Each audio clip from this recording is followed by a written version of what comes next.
Bienvenue au podcast Inspiration Santé avec votre hôtesse Émilie Boileau. Le podcast pour vous inspirer à rejoindre la santé optimale. Merci à Stéphane de Équipe Castleman chez Remax de nous accueillir dans ses locaux. Bonjour tout le monde, bienvenue à un autre épisode du podcast Inspiration Santé. Alors aujourd'hui, on fait ça à distance avec Mylène qui est de Saint-Hyacinthe. Donc, Salut, c'est un petit merci de me recevoir. ça me fait plaisir.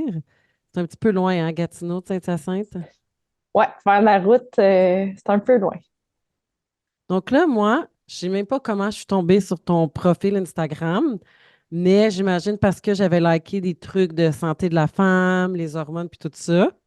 Puis là, je suis tombée sur une vidéo. Là, je suis comme, c'est intéressant. Une autre vidéo. Puis là, je t'ai écrit, il faut vraiment qu'on se parle, que tu viennes sur le podcast parler de ça. Toi, Mylène, tu es naturopathe? Ouais, absolument. Naturopathe, massothérapeute, puis enseignante de yoga aussi. Fait que j'ai plusieurs chapeaux, mais je viens d'avoir ma certification de naturopathie cette année. Ah, cool. Lui-même entraîneur, hein, que tu as fait dans le Oui, passé. ouais, j'ai été entraîneur plus de 10 ans dans des gyms, dans des salles d'entraînement. J'ai fait des compétitions de fitness aussi. Fait que c'est un milieu que je connais assez bien aussi. Moi, le pourquoi que la santé de la femme, tout ce qui est hormonal, on va parler des règles, entre autres. Je travaille dans un milieu de femmes entraîneurs, de femmes athlètes. C'est moi-même, je suis passée par là, dans le fitness aussi. Donc, je trouve ça vraiment, vraiment qu'en 2024 ou même dans les années 20, qu'il y ait autant de femmes qui aient absence de règles. Puis on Mhm, parle, tu sais, que ça arrive à un jeune âge. Puis je suis entourée aussi, juste là, proche de moi, il y en a trois qui n'ont pas leurs règles. Fait que, tu sais, après, il y a comme plein de diagnostics qui peuvent être posés, mais mettons qu'on éloigne, tu sais, les troubles alimentaires, puis qu'on se dit, tu sais, c'est vraiment hormonal. Puis moi, jeune, comme que je t'ai dit au début, j'ai eu mes règles à 17 ans. Fait que c'est mhm, quand même. Je parlais avec ma mère, puis comme on s'assinait, elle me disait non, 16, 17, mais déjà là, je me rappelle que j'étais comme une des dernières. mhm, Puis à cette époque-là, c'était comme j'ai jamais fait attention à ce que je mangeais. Là, c'était genre les poutines à 3 $ au secondaire. Et, pour moi, ce que je mangeais, puis mon image, ça n'a jamais été quelque chose euh, de comme qui prenait beaucoup d'espace. Là. Fait que, tu sais, moi, je m'entraînais, j'étais une gymnaste. Fait que c'était beaucoup d'heures. Puis quand j'ai arrêté à 15 ans, ça a pris comme 2 ans, on dirait. Puis là, je suis devenue plus une femme, tu sais, les seins, puis tout le kit. Fait que déjà là, je sais que j'étais comme, que le sport a affecté euh, mon, mon, mon, mon ovulation, peu importe, là.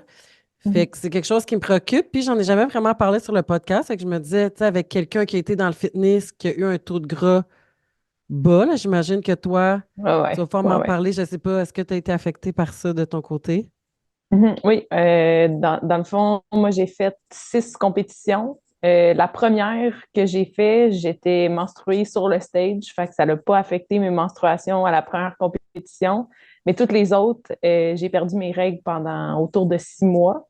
Fait qu'à partir du moment de préparation jusqu'à l'après-compétition, avec le reverse diet, le temps que mon pourcentage de gras revienne à un taux santé, j'avais absence de mes règles à ce moment-là. Mais tu sais, encore là, on va se le dire, là, je sais pas, toi, il est à combien ton taux de gras? À combien tu pars tes menstruations, puis à combien tu as ton taux de gras? À peu près.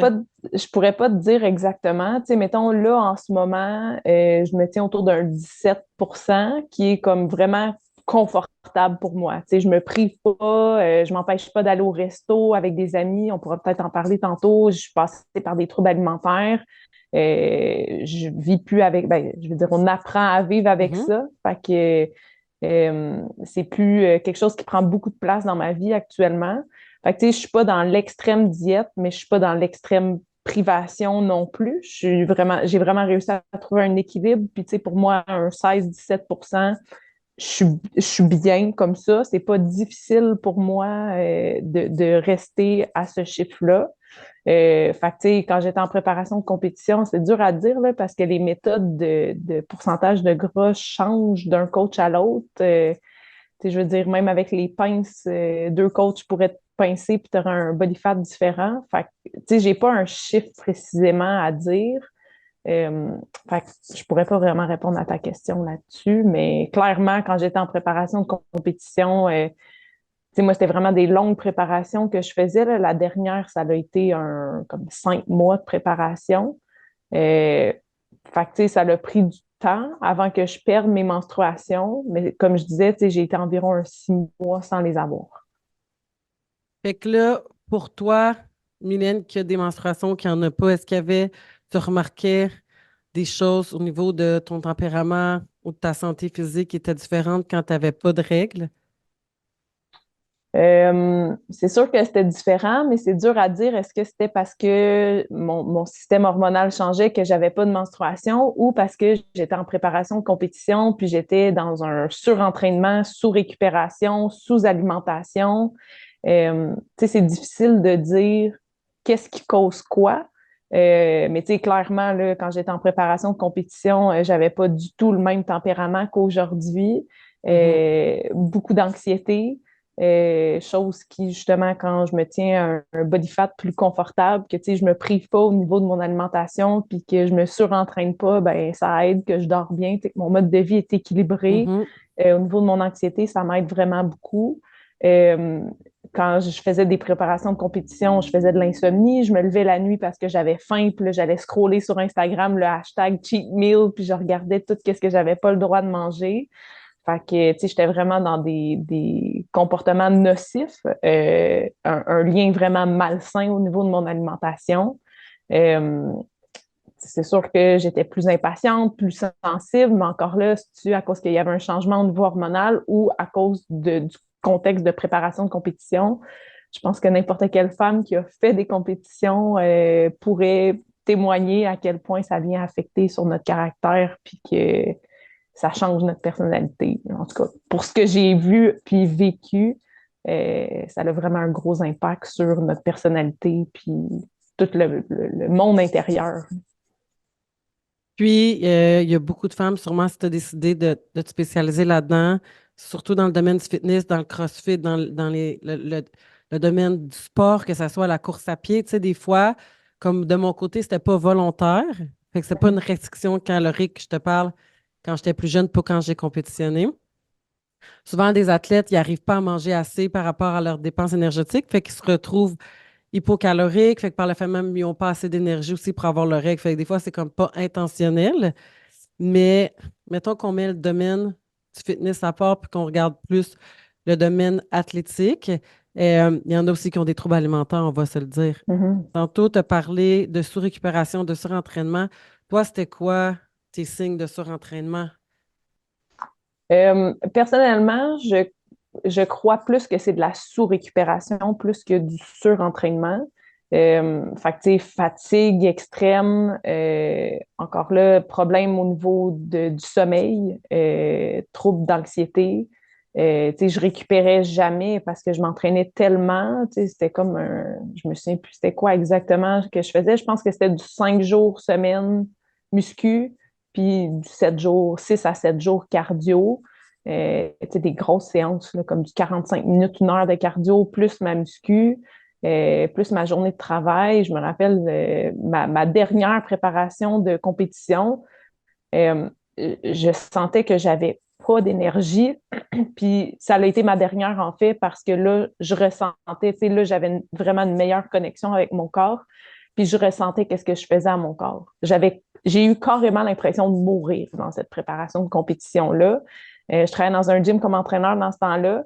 Puis je travaillais avec mon uniforme, un hoodie par-dessus. Puis dans mes pauses, j'allais m'asseoir dans le sauna avec mon uniforme puis mon hoodie pour me réchauffer parce que j'étais tout le temps gelée. Fait que, tu sais, avec ce que je sais aujourd'hui, euh, comme clairement au niveau de ma thyroïde, il devait avoir un impact.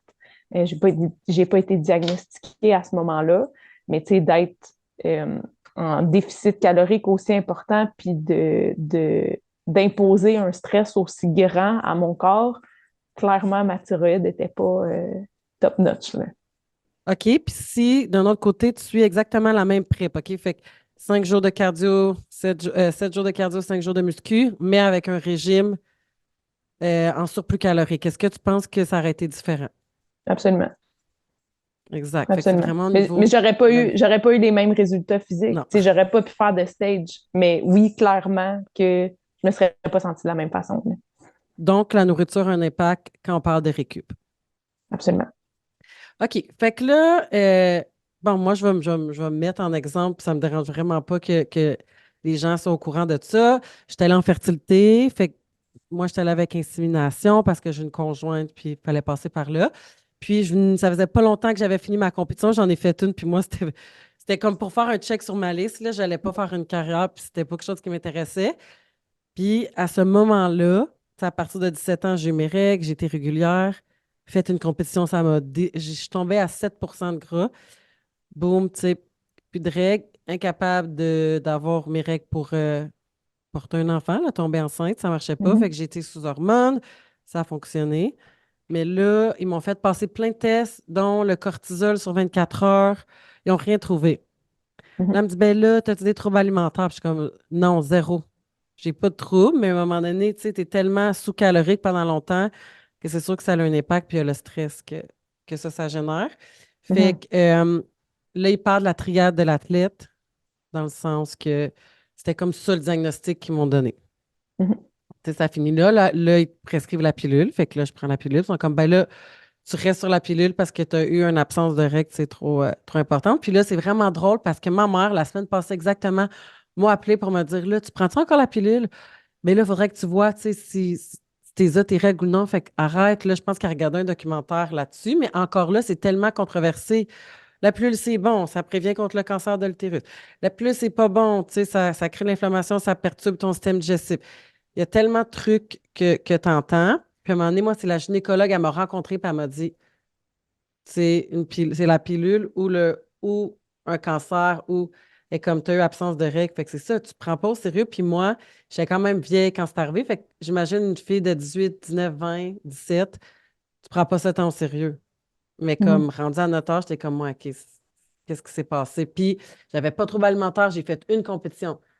Je pense que si je prenais les 7 concurrentes là, avec moi qui étaient dans mon équipe de compétition, je suis la première qui a perdu ses règles parce qu'elle, elle a été déjà, comme pas en surpoids, mais avait des bonnes cuisses.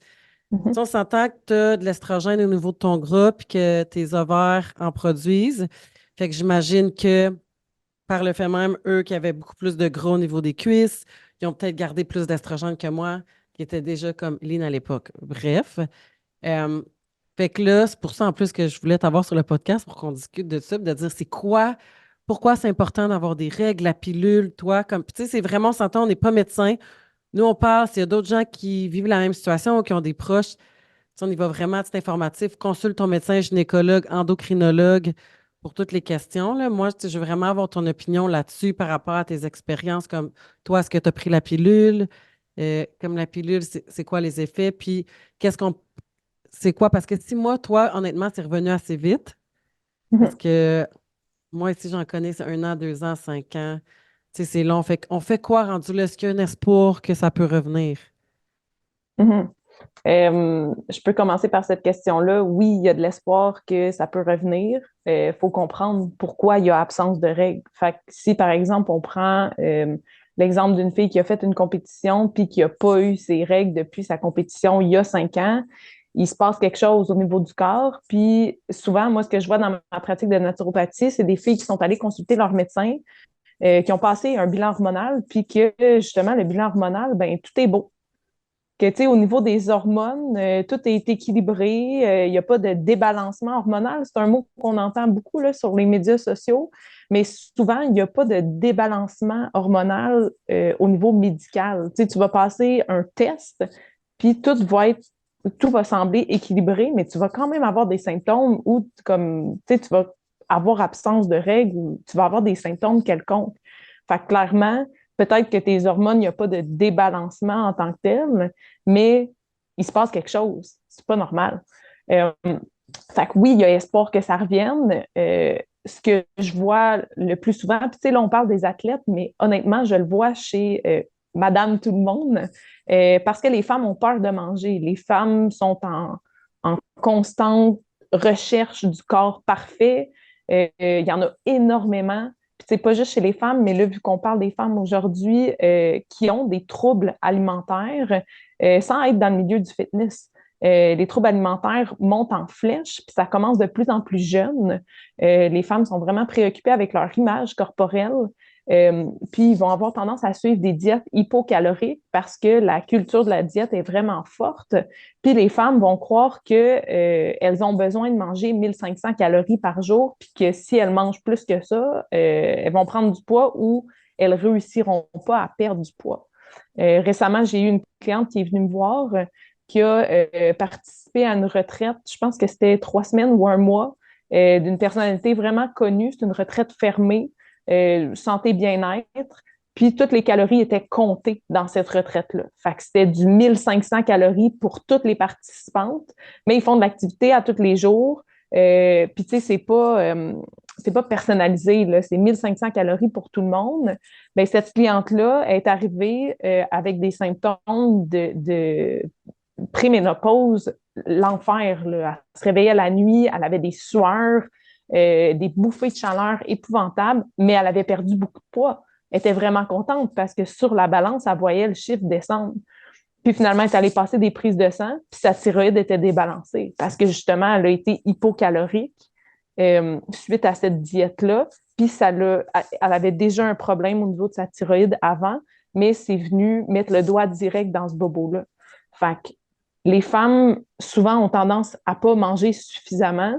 Puis quand moi, c'est toujours un exercice que je fais juste pour le plaisir, parce que je pense pas que ce soit nécessaire de calculer ces calories aux calories près ou protéines, glucides, lipides au gramme près. Je pense pas que ce soit nécessaire pour tout le monde.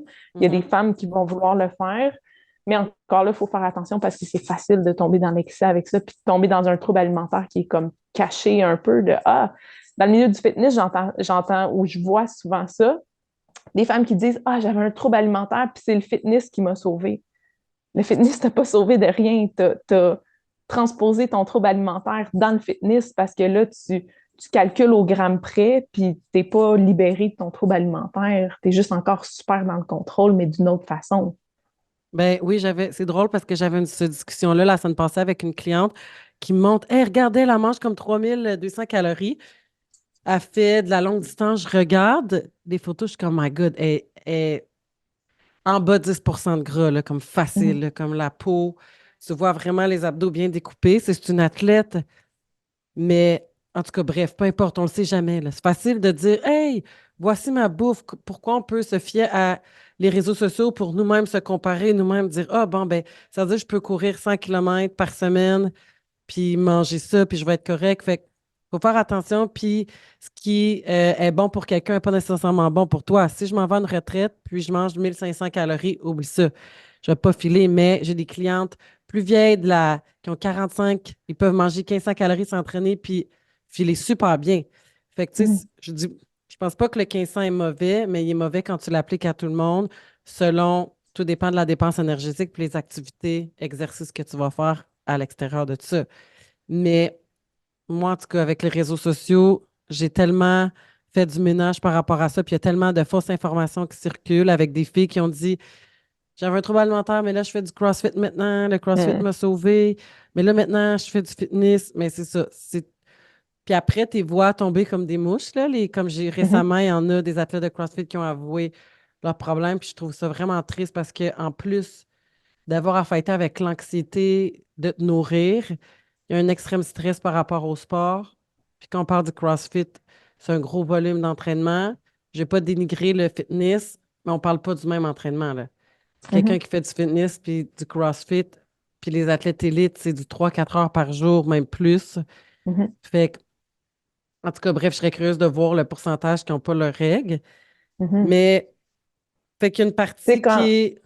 quand on arrive dans le milieu de la performance au niveau du sport, on n'est plus dans l'équilibre, là. On est dans la performance. Fait que les femmes, il faut qu'ils se mettent ça en tête que quand on est une femme puis qu'on veut performer, ça se peut que on paye le prix pour ça. Puis tu sais, là, je dis pas qu'en tant que femme, il faut pas performer puis il faut pas viser à performer, mais que quand tu es dans la performance, t'es pas dans l'équilibre. Puis ça se peut que ça ait des répercussions sur ta santé, donc sur ton cycle féminin. Puis ça, le fait que ça l'affecte le cycle féminin, ce serait quoi les impacts, tu sais, selon toi, pour un athlète qui n'a pas ses règles, une femme qui n'a pas ses règles à long terme? Ben, en fait, quand il n'y a pas de menstruation, c'est qu'il n'y a pas d'ovulation. Parce qu'on ne peut pas ovuler puis pas avoir de menstruation. Quand on ovule, soit on tombe enceinte, soit on tombe dans notre semaine, soit on est menstrué après. C'est vraiment les deux seules issues. Fait que quand il n'y a pas de menstruation, il n'y a pas d'ovulation. Puis quand il n'y a pas d'ovulation, c'est sûr qu'il y a un débalancement hormonal parce que tu ne crées pas de progestérone. Tu crées la progestérone à partir de l'ovulation. Fait que quand tu n'ovules pas, tu ne crées pas de progestérone pour venir balancer avec l'estrogène. Fait que là, tu vas avoir des symptômes de surplus d'estrogène.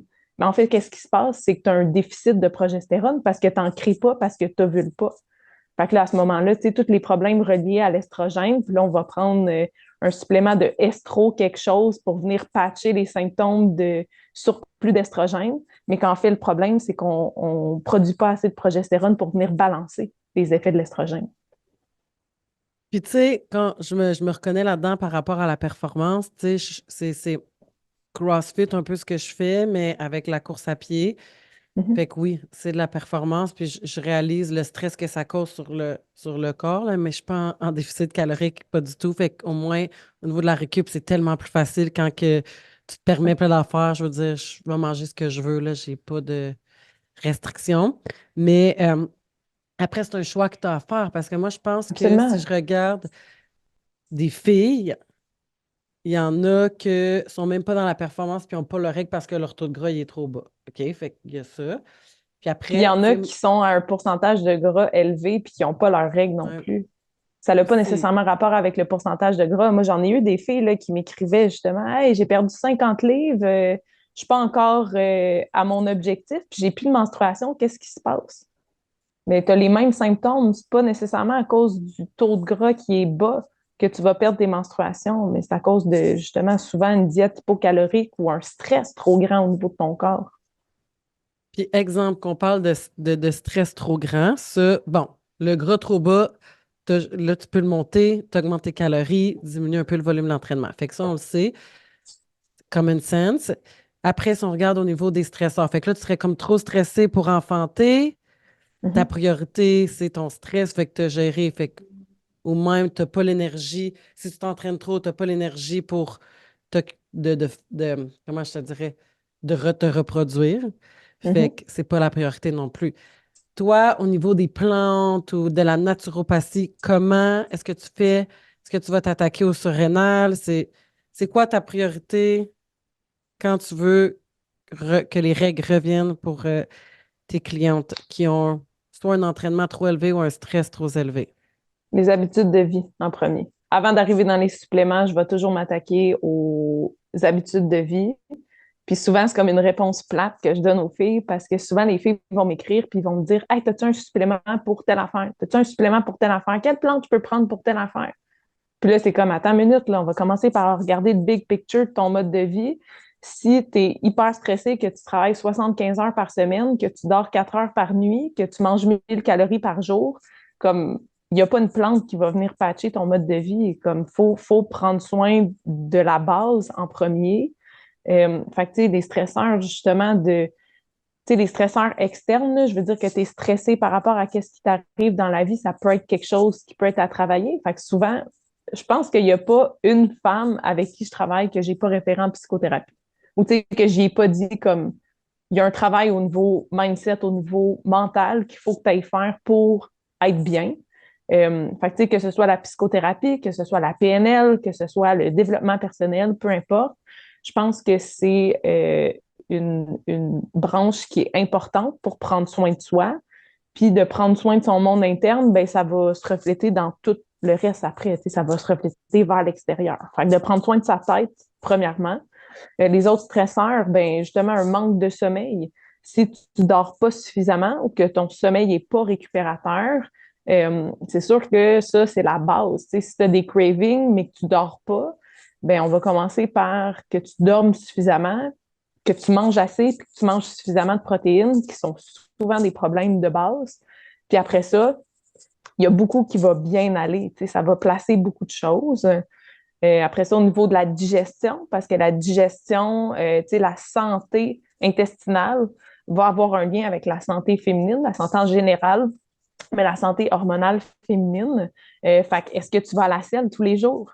Tu sais, je pose cette question-là, encore hier, je pose cette question-là à une nouvelle cliente. On fait son ouverture de dossier. Puis, je lui demande, tes selles, c'est comment? Ah, ça va bien. Puis là, je lui demande, OK, tu y vas tous les jours? Ah, non, des fois, je saute une journée. Mais selon moi, ça ne va pas bien. Tu sais, si tu skippes une journée ou que quand tu y vas, c'est pas satisfaisant, mais comme on va en parler, c'est une partie importante parce qu'encore là, si tu as des symptômes de surplus d'estrogène, mais que tu vas pas à la selle à tous les jours, ben comme c'est pas de prendre du estro-contrôle qui va régler ton problème. Il faut commencer par aller travailler au niveau de ta santé digestive, de ta santé intestinale. Fait que ça aussi, c'est un stresseur. Les aliments que tu digères pas bien, fait que d'optimiser ta digestion, ça va avoir un effet aussi au niveau de ta santé en général, mais au niveau de la santé féminine, la santé hormonale. Fait que, tout ça, c'est des petits stresseurs. Faut prendre la femme dans l'ensemble, dans toutes les sphères de sa vie, parce que souvent, il y a un problème qui va se présenter, mais c'est comme la pointe de l'iceberg. Il faut aller voir tout ce qu'il y a en dessous, puis qu'est-ce qui crée ce symptôme-là pour d'aller travailler à la base après, on va résoudre ce problème-là ou ce symptôme-là après.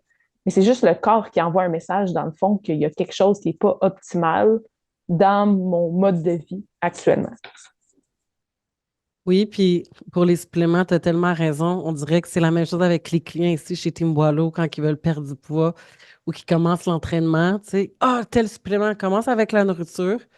On va commencer avec ça, puis après, on ajoutera des choses. Puis moi, Exact. ça me parle encore plus, je pense, parce que étant dans le domaine, je le sais que les habitudes de vie sont tellement importantes. Puis c'est comme je dis aux gens, les diètes, on le sait, là, quand j'ai fait mon cours d'entraîneur, je pense que c'est la première chose que j'ai retenue. 5% des gens adhèrent à un régime ou un plan d'entraînement. 5%, c'est rien, mais si tu changes ton mode de vie, c'est là qu'on parle. Si tu fais un 180 puis tu dis en ce moment, j'ai 30 livres à perdre.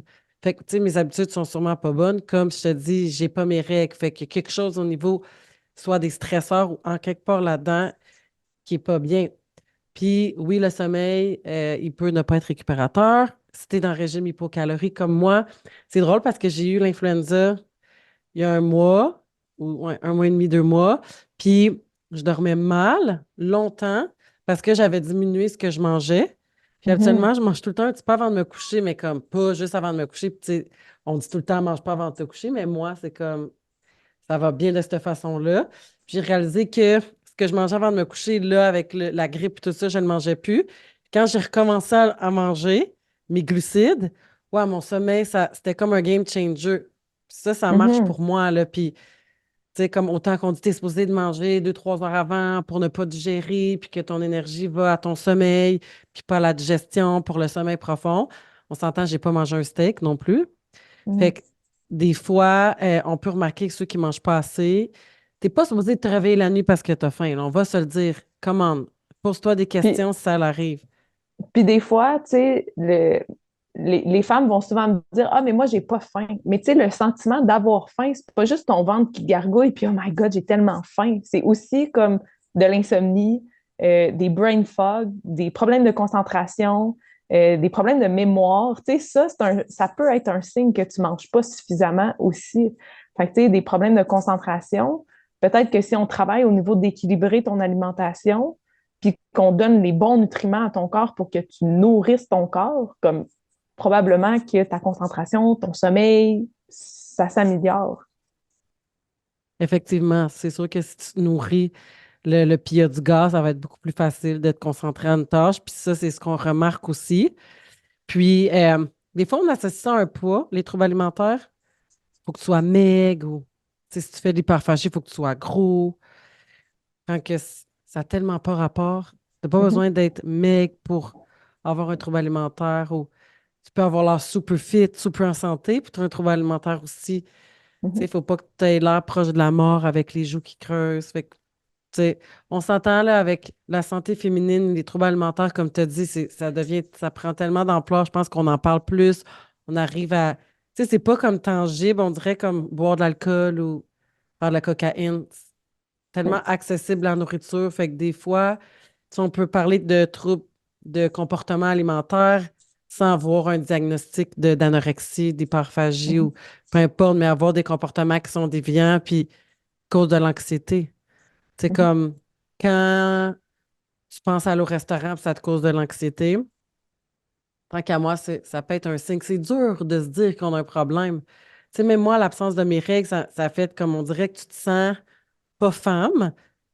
Tu te dis comme il y a quelque chose avec ma machine qui marche pas. Puis tu sais, le médecin, mon médecin de famille m'avait dit, t'es faite de même, comme en voulant dire, Mm. toi, quand tu rajoutes de l'exercice physique, ton corps d'un so much qu'il peut prendre, c'est pas comme chaque personne est différente. Toi, ça t'en prend tant quand l'autre personne pourrait être à 11 de gras, faire le double de toi puis avoir ses règles.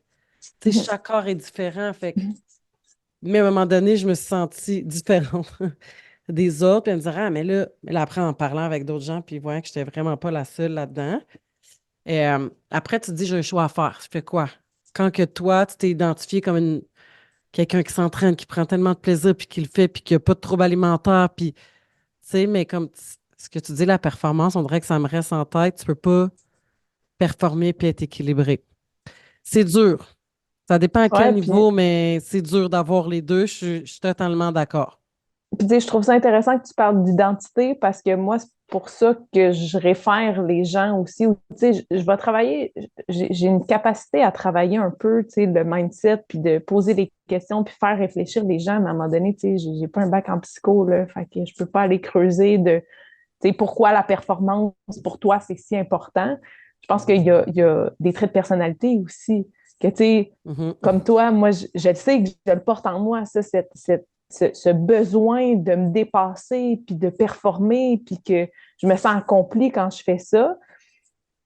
Fait que, tu sais, je le sais que ça fait partie de moi, mais que je peux aller doser ça en allant travailler certaines blessures que je porte, certaines croyances que je porte. Puis, justement, quand j'ai arrêté de faire du fitness, par exemple, tu sais, j'ai fait ça pendant, je sais pas combien d'années, là, 7 ans.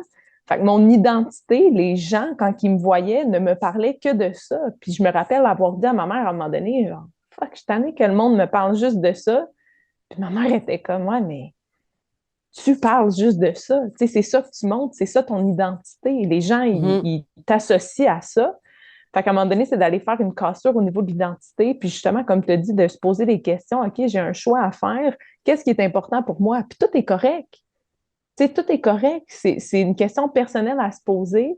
Puis, tu sais, on parlait de la pilule tantôt. Je pense que c'est exactement la même chose. C'est une décision qui est personnelle. Puis, on devrait faire des choix qui sont éclairés en tant que femme, peu importe sur la décision qu'on prend, mais que notre décision soit éclairée puis qu'on sache les plus et les moins de chaque décision qu'on va prendre. Fait que de faire une décision avec conscience, mais que la décision, au final, ça nous revient puis que c'est nous qui est en contrôle de cette décision-là. C'est notre choix à nous, c'est notre vie.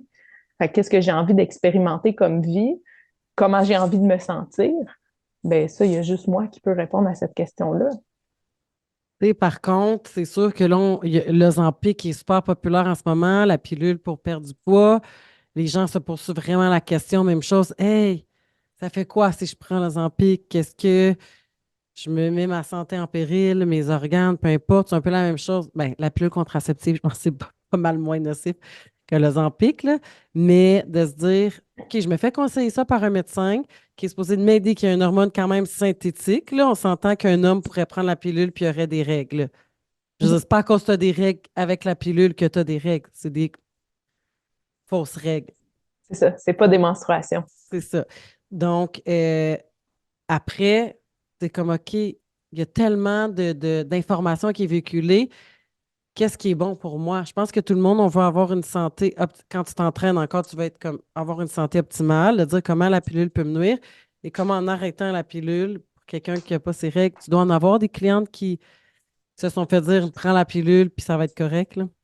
Absolument. C'est malheureux parce que souvent, justement, quand tu te présentes dans le bureau d'un médecin puis que tu n'as pas de règles ou que tes menstruations sont vraiment euh, pas régulières, ben la solution, ça va être la pilule.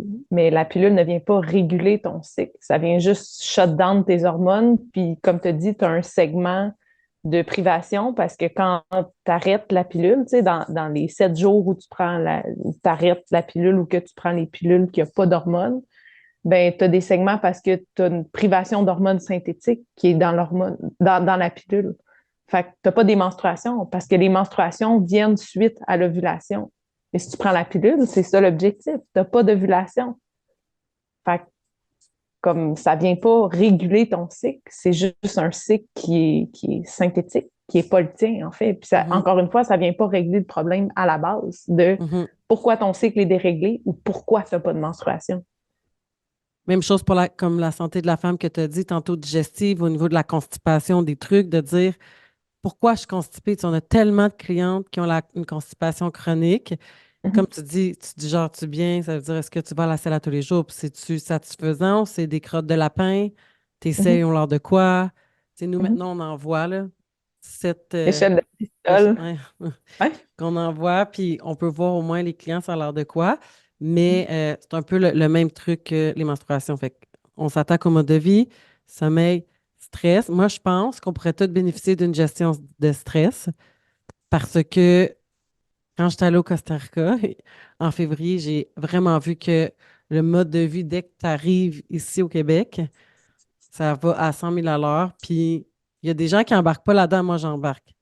Mhm. Tu sais, comme il y en a qui sont beaucoup plus relax, tempérés dans le Pacifique, dans leur tempérament, puis il y en a comme qui sont comme moi qui est performante, qui a une to-do list. Fait que, tu sais, pour moi, avec la personnalité que j'ai, c'est beaucoup plus difficile d'être dans un mode de vie, genre j'arrive à la maison avec mes enfants, puis je m'assois quand j'arrive, comme non. Moi, là, quand je m'assois, tout a été terminé.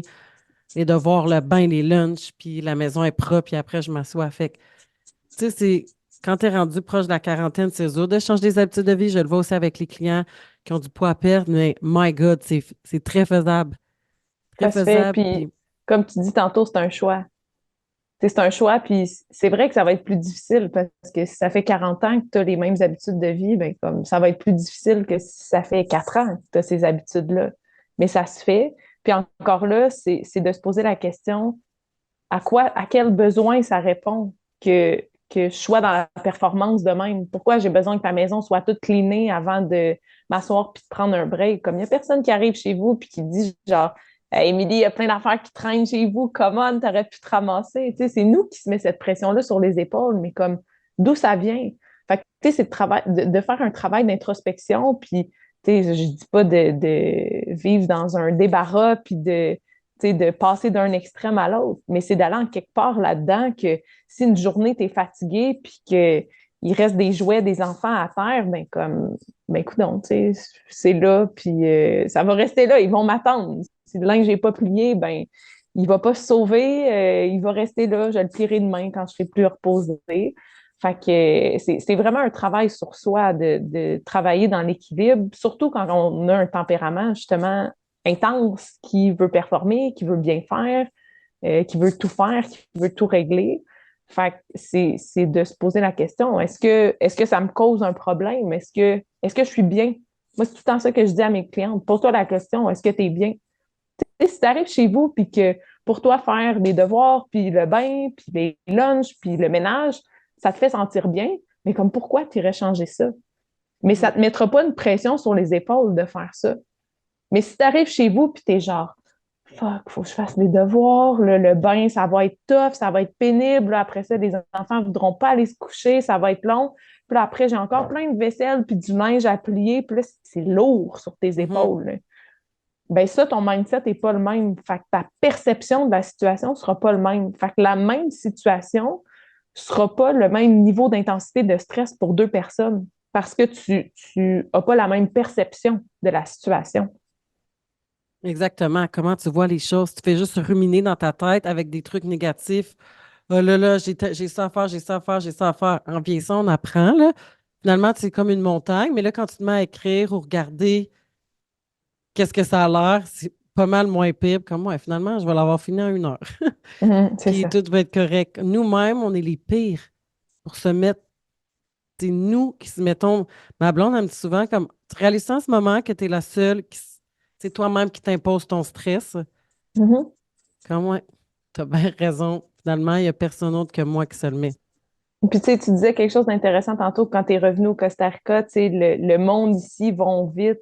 Puis tu sais, ça, c'est quelque chose que j'entends des fois de Ah, la société est tellement problématique, mais comme c'est moi comme individu qui décide de me plier Mhm. à la société. Comme la société, c'est juste un amalgame d'individus mis ensemble.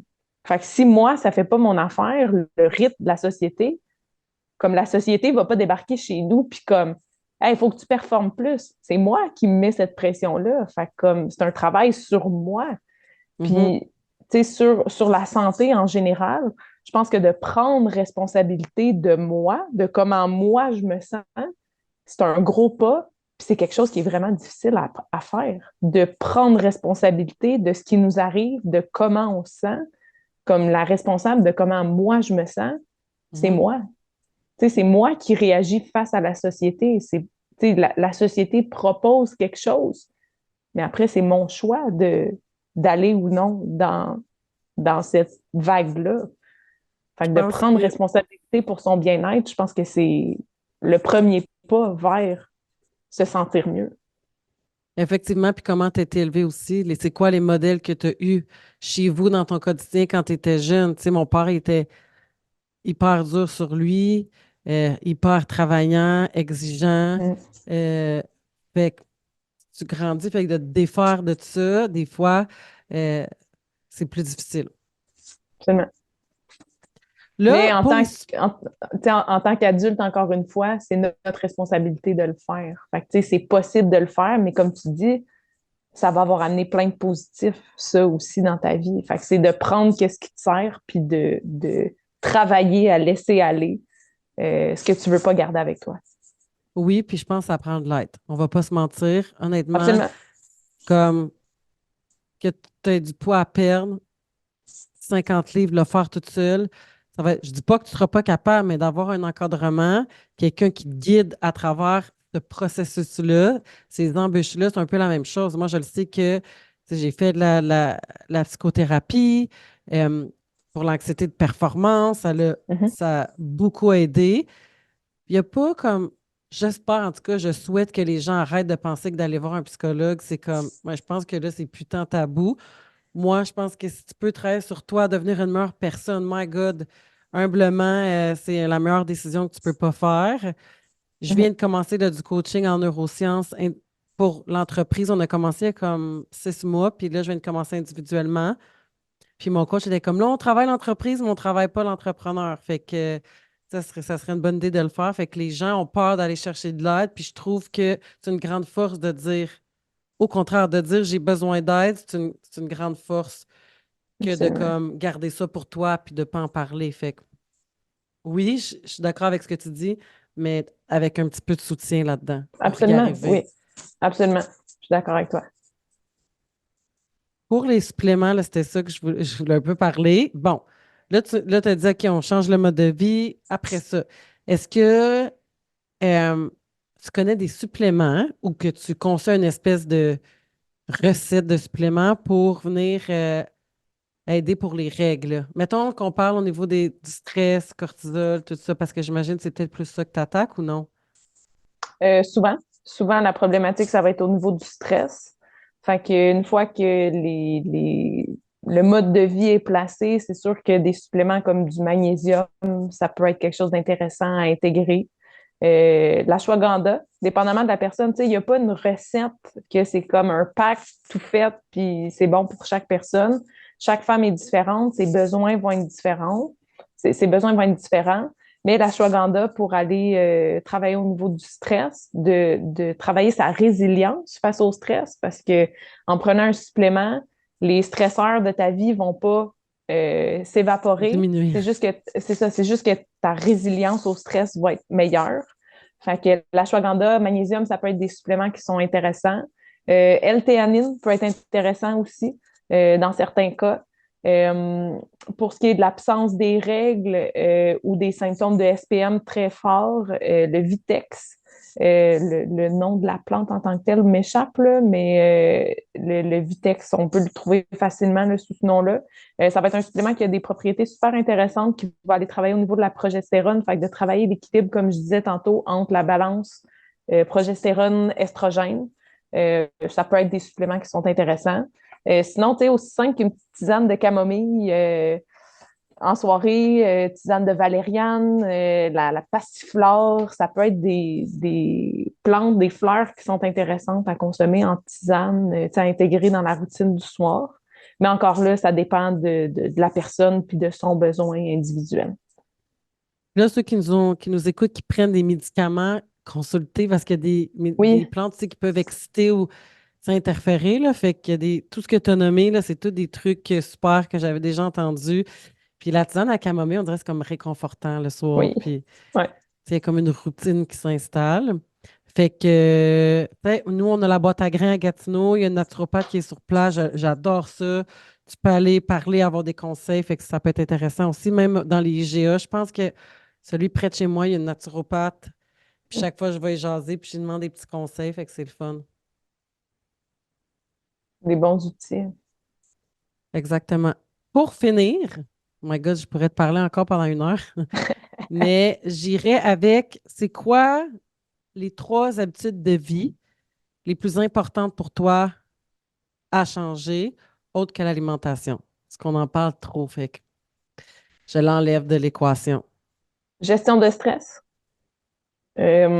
Puis tu sais, je dis gestion de stress, mais pour moi, la gestion de stress, il y a tellement de choses qui rentrent là-dedans. Tu sais, justement, l'alimentation, ça va rentrer là-dedans parce que les fluctuations au niveau de la glycémie, ça va venir jouer là-dedans. De ne pas manger assez, ça va venir jouer là-dedans.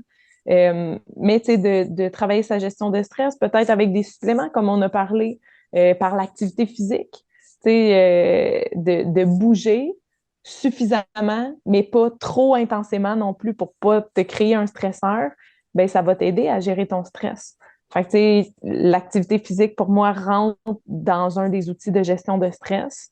Le sommeil, clairement, le sommeil, de dormir suffisamment, de dormir profondément, puis d'avoir une bonne hygiène de sommeil. Fait que, tu sais, de se coucher à la même heure, de se lever autour de la même heure, même la fin de semaine, de ne pas être trop décalé. Euh, de faire des exercices de pleine conscience. Tu sais, je suis prof de yoga, fait que c'est sûr que des exercices comme le yoga, ça peut venir aider, mais ça ne va pas aider tout le monde encore. Il y a des gens pour qui le yoga, ça va les stresser. Il y en a pour qui ça va faire vraiment du bien. La respiration. La respiration, le pranayama en yoga, c'est un outil qui est hyper puissant puis qui est un outil direct avec le système nerveux.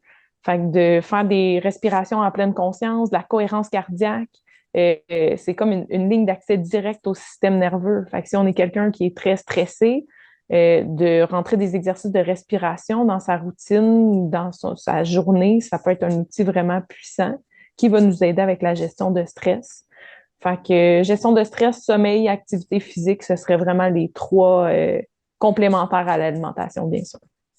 Puis pour la respiration, ce que tu as dit, as-tu comme un genre de guide ou quelqu'un qu'on peut suivre sur YouTube, quelqu'un que tu peux conseiller pour comme la cohérence cardiaque, il y a une application, là, je pense, avec la bille. Oui, ouais, c'est ça. Il y a plein d'applications aujourd'hui. Je ne sais pas les noms par cœur, mais si vous écrivez ça sur votre téléphone comme application, cohérence cardiaque ou méditation guidée, il y a il y a plein d'applications pour ça maintenant. Sinon, sur YouTube, il y a plein de vidéos gratuites aussi. J'en ai sur mon channel YouTube, mais moi, ce que je suggère aux gens, c'est de trouver la voie qui leur convient, de trouver la personne avec qui ça vibre, avec qui ça connecte. Parce que si tu écoutes une vidéo de cohérence cardiaque ou de méditation, puis que tu es juste concentré sur à quel point la voix de la personne te gosse, tu ne pourras jamais aller dans l'effet positif de cet exercice-là. Fait que juste de faire des recherches, soit par les applications, soit sur YouTube, juste d'écrire ça, cohérence cardiaque ou méditation guidée, puis de trouver quelqu'un avec qui ça résonne. Dans les centres de yoga, il y en a aussi. Fait que pour des gens, ils préfèrent le faire en présentiel. Le yoga nidra, qui est en fait une méditation guidée. Ça amène à apaiser. Puis dans les studios de yoga, souvent, il y en a. Sinon, il y en a plein en ligne aussi. Fait que dépendamment de la formule qui convient le mieux. L'important, c'est de trouver qu'est-ce qui nous convient à nous. Mhm. Effectivement. Moi, j'ai la bague Oura. Mhm. Puis, avec l'application, tu as accès à la méditation. Nice. Ça, c'est vraiment bon. Puis sinon, l'autre application pour la méditation guidée que j'aime, justement, c'est en anglais, mais on dirait que j'aime leur voix. Puis leur intonation, c'est Calm. Puis là, Oui, dans l'application, mettons, attends, euh, là, tu peux avoir pour sleep, fait que pour le sommeil, t'as comme, hey, c'est vraiment cool. Ça m'a coûté comme 80 $ je pense, pour l'année. Mettons Nighttime Gratitude, c'est en anglais. Peaceful Sleep, 31 minutes. Moi, je mets ça avant le dodo, souvent après comme 10 minutes. Je me lève le matin, puis ça était là, je suis comme tombée endormie. Mais on dirait que tu essaies juste de te concentrer sur ce qu'ils disent. Puis là-dessus, je trouve qu'il y a des belles leçons de vie aussi. C'est pas juste. Moi, j'aime pas les trucs genre, OK, squeeze ta main. Mhm. Ces Oui, trucs-là, on dirait, je veux être, quand il me dit couche-toi la position que tu veux confortablement sur le côté, je suis comme parfait, que j'ai oui. rien à faire d'autre qu'écouter. Mhm. Comme ça, j'aime ça. Fait que comme tu dis, trouver les gens qui nous écoutent, trouver ce qui vous relaxe. Et moi, le yoga à date, ça n'a pas fonctionné, mais la méditation, oui, c'est vraiment quelque chose que j'aime, qui vous permet d'être dans le moment présent. Puis moi, c'est la course à pied en forêt. Tu sais, que je Exact. suis capable Une fois que tu fais la méditation guidée puis que tu le pratiques, c'est plus facile de te remettre dans l'instant du moment présent, même pendant que tu cours, que tu arrives à être juste dans le moment, puis que c'est de la méditation, puis Exact, parce que ça la fait plein. méditation, souvent les gens vont penser qu'il faut être assis en lotus, les yeux fermés, puis tu sais, de méditer, puis de penser à rien, mais comme je suis prof de yoga, puis je suis même pas capable de faire ça, puis comme j'aime pas faire ça, mais comme tu dis, d'aller marcher en forêt, d'être en pleine conscience, de prendre une marche, de, tu sais, faire du yoga. Moi, j'ai besoin de bouger pour après être capable que mon cerveau arrête, parce que sinon ma tête, elle va trop vite, là, comme si là, mettons, après le podcast, là, je vais m'asseoir puis j'essaie de méditer, ça marchera pas, là, comme mon hamster, il spinne trop, je suis trop stimulée. Mais j'ai besoin de me dépenser physiquement pour ensuite être capable de me déposer. Puis, ça n'a pas besoin d'être dans l'immobilité. Justement, la méditation, comme tu dis, ça peut être dans le mouvement. L'important, c'est d'être dans le moment présent. Fait que, tu sais, le jardinage, faire sa vaisselle, tu sais, de prendre le temps de sentir l'eau chaude avec le savon, puis de prendre le temps de sentir les mouvements que tu fais, comme tu es en train de méditer puis tu fais ta vaisselle, Mhm. win-win. Fait que, tu sais, c'est d'être dans le moment présent, en fait. Pour les parents, tu sais, moi j'ai 2 jeunes enfants, là, fait que, tu sais, pour les parents qui nous écoutent, c'est plus difficile moi je trouve en tout cas, ça te rend comme dans un état overwhelm un peu. My God, pourquoi j'allais dire en anglais? My God, overwhelm en français. Je pense que Tout le tout le monde monde peut comprend. comprendre ce que Non, mais en même temps, overwhelm veut dire. pourquoi tu utilises des mots anglais en écoutant le podcast? Mais c'est ça, quand tu es un peu comme dépassé, là, Ouais. et que le presto, il va sauter avec les enfants qui sont là, puis que tu n'arrives pas à avoir ton moment présent. Moi, c'est pour ça que je sors dehors, comme le week-end, je demande à ma blonde, je vais aller courir mon heure de course, et comme je reviens, là, c'est une thérapie, là. Comme si j'avais eu 4 heures de thérapie. Juste d'avoir été dehors, puis c'est un moment pour toi. Fait que ceux qui ont des enfants à la maison qui nous écoutent vont être comme, ouais, faire ma vaisselle, c'est quasiment le chaos pendant Ouais. la vaisselle. Fait que ça peut être un moment pour toi de comme sortir. Mhm. Mais tu es une super belle personne. Merci. De ce que j'ai vu. C'est sûr que je vais te réinviter au podcast. On pourra parler de d'autres trucs. Puis, si les gens ils veulent te suivre, ils font comment? Ben, je sors un podcast. En fait, j'avais déjà fait un podcast dans le passé que j'avais mis de côté un peu. Puis là, il sort au mois d'avril, là, où là, je parle seulement de la santé féminine. Fait que menstruation, j'explique c'est quoi un cycle menstruel sain. Puis, tu sais, je parle des problèmes liés au cycle féminin, puis quoi faire pour faire face à ces problèmes-là. Fait que sur toutes les plateformes, Sanadora Podcast, les gens peuvent trouver ça. Sinon, sur Instagram, mylène.sanadora, sur Facebook, la page de Sanadora ou directement sur ma page personnelle, là, Mylène Clément. Sur YouTube aussi, j'ai un channel Sanadora où il y a certains épisodes de podcast, il y a des cours de yoga, il y a des méditations guidées, des exercices de respiration. Fait que les gens peuvent aller me trouver sur toutes ces plateformes. Merci, c'était vraiment intéressant. Ben, merci à toi pour l'invitation, c'était super.